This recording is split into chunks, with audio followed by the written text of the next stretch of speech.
It's really not about talent. It's about watching someone who thought they were above it all finally get humbled. And as far as Hollywood drama goes, this is the sort that not a lot of people can look away. Rachel Zegler just got sued. Yep, sued after her Evita disaster. Because apparently, walking off stage mid-performance is the new standing ovation? Who knew unprofessionalism was a style choice? Zegler makes a sudden exit from the stage during Evita.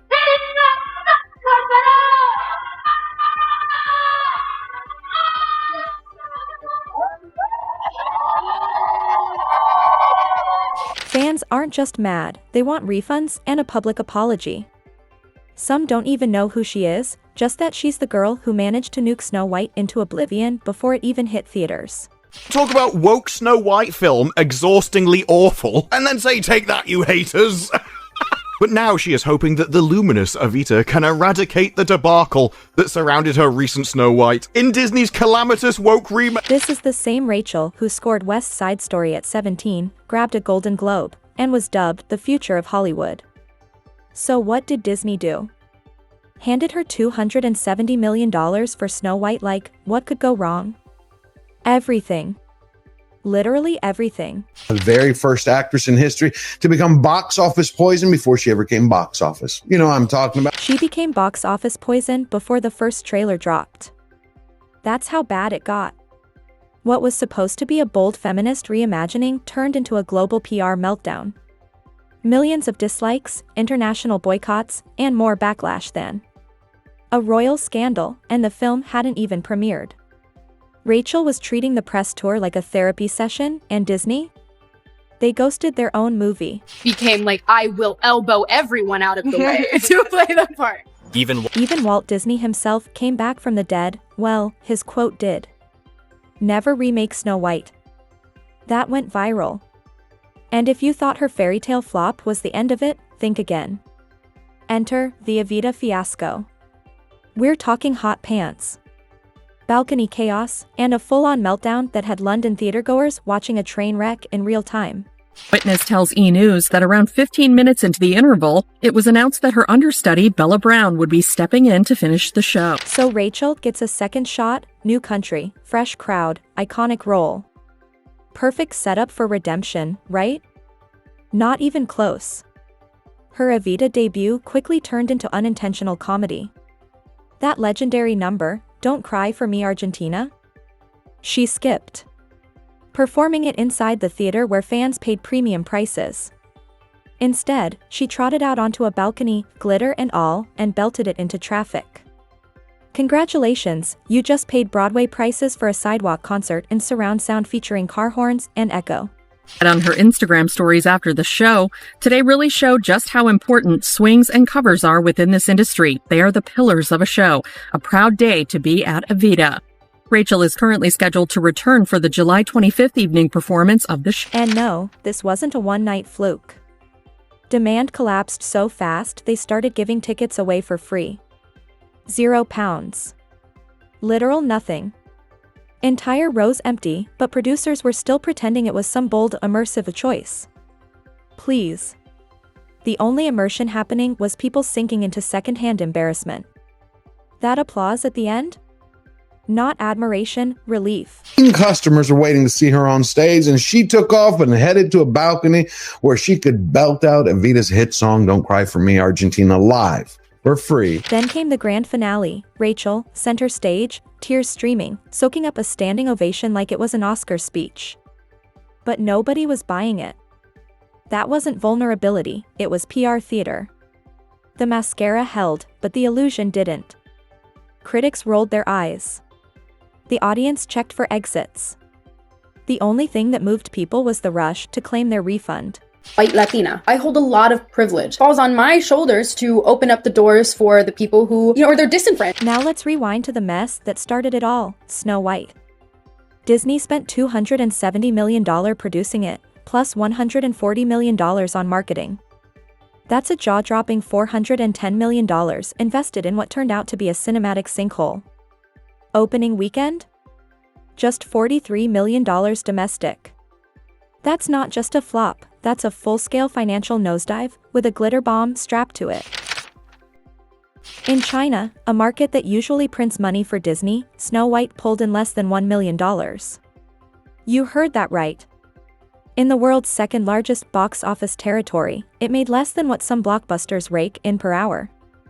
Popcorn sales probably outperformed it.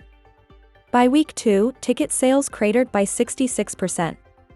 Some reports even joked 606%, because that's how off the cliff it felt. This wasn't just a flop, it was a cinematic ghost town. Theaters started shuffling it into 11 a.m. weekday slots next to toddler sing-alongs, and some just quietly yanked it all together. No announcements. No farewell screenings.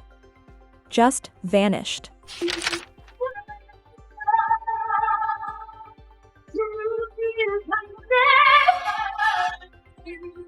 And here's where it gets brutal, Disney insiders turned on Rachel. Not the writers. Not the VFX team responsible for those bizarre CGI dwarfs that looked like rejected Funko Pops. Not the executives who greenlit the entire train wreck. Nope. Rachel. They made her the scapegoat, calling her PR poison, and honestly, it stuck. Every time she opened her mouth, it was like lighting a match in a fireworks factory. She called the original prince a stalker. Said the old story was creepy. Announced the plot had nothing to do with love anymore. Suddenly Snow White wasn't a fairy tale, it was a TED Talk with glitter. And audiences? They weren't clapping, they were cringing. Cartoon came out in 1937, and very evidently so. Okay. There's a big focus on her love story with a guy who literally stalks her. Yeah. Weird. And then came the now infamous Blizzard comment. Apparently, Snow White isn't named for her skin anymore, it's because she survived a blizzard. That's the new origin story. At this point, why not rebrand Cinderella as Dish Girl, because she once touched a sponge? The legacy rewrite was so absurd it felt like satire. And those interviews with Gal Gadot? Painful. You've seen more chemistry between two mannequins. Every sit-down felt like a hostage situation, forced smiles, dead eyes, and all the warmth of a tax audit. You could practically hear their agents praying for a signal cut. Even Bill Maher and Candace Owens, two people who couldn't agree on the color of a stop sign, both slammed Rachel as one of the worst casting choices in recent memory. That's right. She united polar opposites just by being that bad. That's not just talent, it's historic. And it wasn't like she was accidentally tanking the movie. No, she was actively lighting matches. Every smug quote, every red carpet jab at romance, was like watching someone gleefully dismantle the very story they were hired to bring to life. Fans pushed back. She doubled down. Called love outdated, mocked fairy tales, and basically treated Snow White like her personal TEDx stage. That's not progressive, that's delusional. I'll assume is a love story just because, like, we cast a guy in the movie, right. Andrew Burnap. All of Andrew's scenes could get cut. Who knows? It's Hollywood, babe. The hard truth?